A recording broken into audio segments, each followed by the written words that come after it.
तो बच्चों इस वीडियो में हम लोग पढ़ेंगे oogenesis के बारे में जो कि ओवरी में होती है। ओवरी का एक सेक्शन है। तो इसमें जो प्राइमरी उगोनिया होती है, ठीक है, जो उगोनिया है जो कि ओवरी में होती है। अच्छा, ओगोनिया जो स्पर्मेटोजेनेसिस oogenesis में एक बहुत बड़ा डिफरेंस है कि इसमें जितनी भी उगोनिया बननी होती है वो फेटल स्टेज में यानी एम्ब्रियोनिक डेवलपमेंट जब हो रहा होता है, जितनी उगोनिया बननी होती हैं बन जाती हैं। मिलियन नंबर, इनकी संख्या मिलियंस में होती है।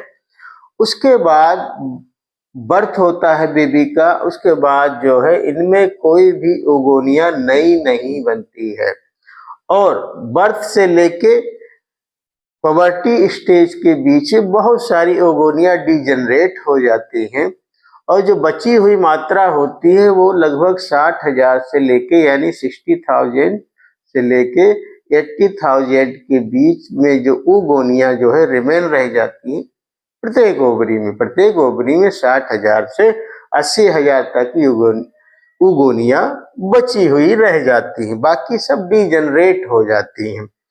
अच्छा, जब पवर्टी स्टेज आती है तो पवर्टी स्टेज में क्या होता है, मेंस्ट्रुएशन साइकिल स्टार्ट होती है। मेंस्ट्रुएशन साइकिल स्टार्ट होता तो उसको मेनार्क बोलते हैं और लगभग 50 ईयर की एज में जब मेंस्ट्रुएशन साइकिल स्टॉप हो जाता है यानी मेंस्ट्रुएशन साइकिल बंद हो जाता है तो उसको हम मेनोपॉज स्टेज बोलते हैं। तो मेनार्क और मेनोपॉज के बीच का जो पीरियड है उसी में मेंस्ट्रुअल साइकिल होता है, ठीक है। तो ये जो oogenesis हो रही है, जो उगोनिया हमारी एम्ब्रियोनिक फीटल में बनी हुई थी, उनका डेवलपमेंट कैसे होता है तो उसके ऊपर हम लोग ये वीडियो में डिस्कस करेंगे। तो जो उगोनिया है वो प्रत्येक ओवरी में कितनी 60,000 से लेके 80,000 तक। तो ये क्या करती है, ओवरी का जो स्ट्रोमा होता है इसमें ग्रेनुलोसा सेल्स पाई जाती है। तो ग्रेन्युलोसा सेल्स जो होती है वो प्राइमरी ओगोनिया के यानी जो प्राइमरी oocytes है उसके चारों तरफ इकट्ठा होने लगती है। तो एक थिक लेयर बना लेती हैं, काहे का, ग्रेन्युलोसा सेल्स जो है उसके चारों तरफ इकट्ठा होके एक मोटी परत बना लेती हैं और क्या डेवलप हो जाता है, प्राइमरी फॉलिकल बनता है। अब प्राइमरी फॉलिकल जो है और डेंस हो जाता है, जो थीका मतलब जो ग्रेन्युलोसा सेल्स अभी थोड़ी पतली मात्रा में इसके चारों तरफ इकट्ठा हुई थी, ये और इकट्ठा हो जाती हैं, ठीक है। और इसके अंदर थोड़ा एक स्पेस भी आने लगता है थोड़ा सा, ठीक। तो ये क्या बना लेती है, सेकेंडरी फॉलिकल बना लेती है। अब जो सेकेंडरी फॉलिकल है उसमें क्या होगा कि जो ग्रेन्युलोसा सेल्स ने जो एक लेयर बनाई थी तो एक उसकी बाहरी लेयर को हम थीका एक्सटर्ना बोलते हैं और जो अंदर की लेयर होती है उसको हम थीका इंटरना बोलते हैं। तो थीका इंटरना ही क्या एस्ट्रोजन का सेक्रेशन करता है। अब जो सेकेंडरी oocytes बना है इसमें क्या होगा, अंदर एक कैविटी बनने लगती है। कैविटी बनके क्या होता है, उसमें एक लिक्विड इकट्ठा हो जाता है जिसको हम एंट्रम बोलते हैं। ये एंट्रम है, ठीक है। अब ये एंट्रम जो है अंदर की तरफ थोड़ा लार्ज हो जाता है और थीका एक्सटर्ना थीका इंटरना की दो लेयरें बन जाती है जिससे कि एस्ट्रोजन का सेक्रेशन होता है। और जो हमारी उगोनिया थी, उगोनिया में क्या है, जो मियोसिस की फेज होती है वो प्रोफेज फर्स्ट तक होती है। उसके बाद ये जो डिवीजन होता है, मियोटिक डिवीजन, वो उस जो है स्टॉप हो जाता है, ठीक है। यानी कि जो सेल्स हैं वो प्रोफेज फर्स्ट सेल डिवीजन की प्रोफेज फर्स्ट में ही अरेस्ट हो जाती है, यानी जितनी भी उगोनिया होंगी उसमें सेल डिवीजन कहाँ तक होगा? प्रोफेज फर्स्ट स्टेज तक। प्राइमरी, अब ये प्राइमरी oocytes है, प्राइमरी oocytes के चारों तरफ क्या होगा? ये ग्रेनुलोसा सेल्स इकट्ठा हो जाएंगी और ये प्राइमरी फॉलिकल बनाएंगी, फिर सेकेंडरी फॉलिकल बनेगा, फिर टर्सरी फॉलिकल ये बनेगा। अब जब टर्सरी फॉलिकल बनता है, ठीक है बच्चों, सेकेंडरी फॉलिकल जब टर्सरी फॉलिकल में चेंज होता है तो इसके जो मियोटिक डिवीजन जो प्रोफेज फर्स्ट में ओगोनिया में अरेस्ट हो गया था, तो अब यहाँ पे क्या है, जब टर्सरी फॉलिकल बनेगी तो इसमें क्या होता है, जो मियोटिक फर्स्ट डिवीजन है वो हो जाता है, मियोटिक फर्स्ट डिवीजन हो जाता है। और ये डिवीजन कैसा होता? अनइक्वल होता है, यानी कि एक छोटा सा फर्स्ट पोलर बॉडी बनेगा, ठीक है, और दूसरा जो है हमारा क्या बनेगा? टर्सरी फॉलिकल में ही क्या बनेगा? सेकेंडरी oocyte बनेगा। तो ये ओगोनिया है, ठीक है, ओगोनिया, ओगोनिया सेल है, ठीक है, और इन्हीं को हम क्या बोलते हैं? Primary oocyte। ये क्या होगा? प्राइमरी oocyte बन जाएगा जब ये ओवरी की ग्रेनुलोसा सेल्स इसके चारों तरफ इकट्ठा होने लगती हैं, तो जो ओगोनिया है वो प्राइमरी oocyte का रोल अदा करता है। यही प्राइमरी oocyte जो है डेवलप होगा किसमें?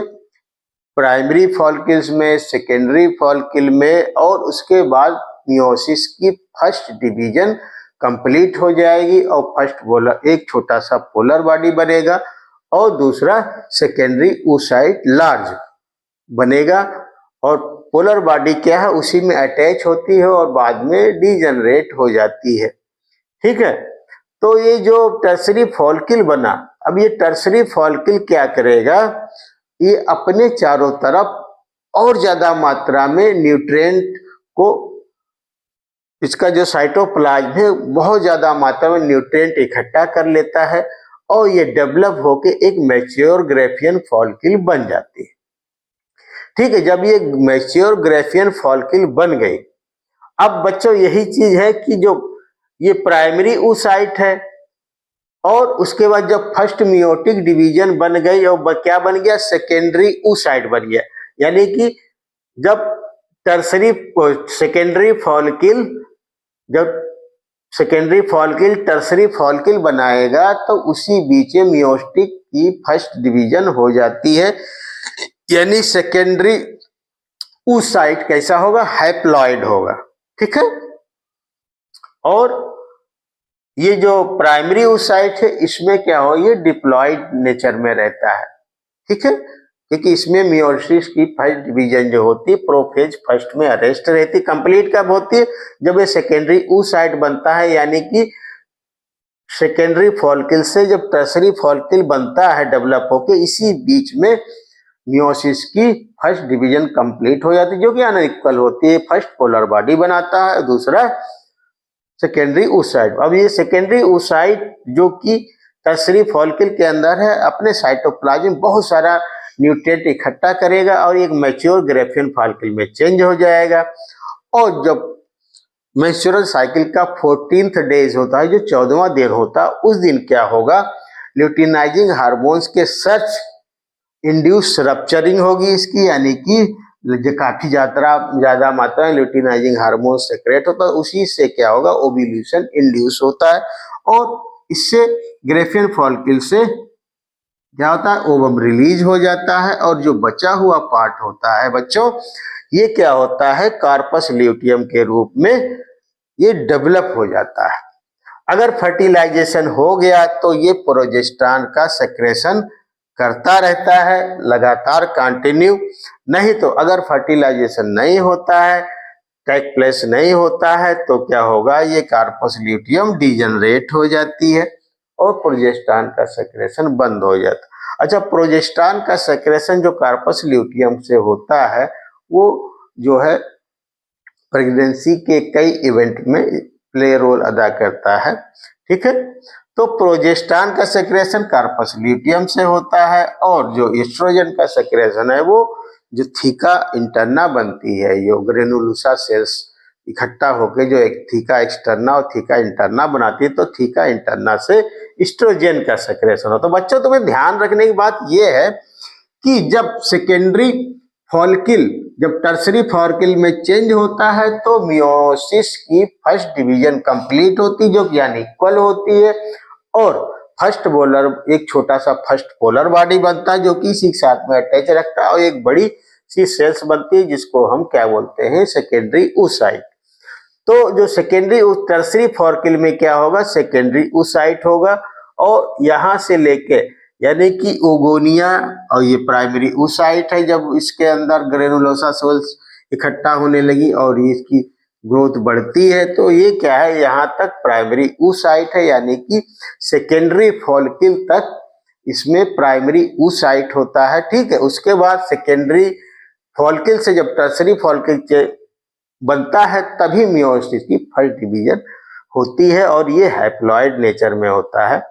ठीक है बच्चों, तो जो ये ओवरी का सेक्शन था जिसमें दर्शाया गया है कि जो oogonia है वो कैसे एक मेंस्ट्रुअल साइकिल के दौरान इसमें चेंजेज आते हैं, यानी कि oogonia जो है प्राइमरी स्पर्मेटोसाइट जो प्राइमरी oocyte से है वो डेवलप होके प्राइमरी फॉलिकल, सेकेंडरी फॉलिकल और टर्सरी फॉलिकल में चेंज होता है, फिर एंट्रम का डेवलपमेंट होता है, और ये अपने को काफी न्यूट्रिएंट रिच बनाती है और साइज में बढ़ती है तो ग्रेफियन फॉलिकल बनती है, और यही ग्रेफियन फॉलिकल फिर रप्चर होके ओवम रिलीज हो जाता है और ल्यूटियम का कार्पस ल्यूटियम बना लेती है। तो ये साइकिल ओवरी में चलती रहती है, और इसमें जो हार्मोन्स हैं वो ल्यूटिनाइजिंग हार्मोन्स और फॉलिकुलर स्टिमुलेटिंग हार्मोन्स का रोल होता है। ल्यूटिनाइजिंग हार्मोन खासकर ओव्यूलेशन में पार्टिसिपेट करता है, और एफएसएच जो है फॉलिकुलर स्टिमुलेटिंग हार्मोन्स, ये क्या होता है, oogonia और प्राइमरी oocyte के डेवलपमेंट में इसका रोल होता है। ये इसको ग्रोथ देता है, इसको मैच्योर करता है। ठीक है, ठीक है डियर, तो ये हम लोगों ने oogenesis जो कि ओवरी में किस हिसाब से जो है oogonia का डेवलपमेंट होता है उसके बारे में हम लोगों ने पढ़ा।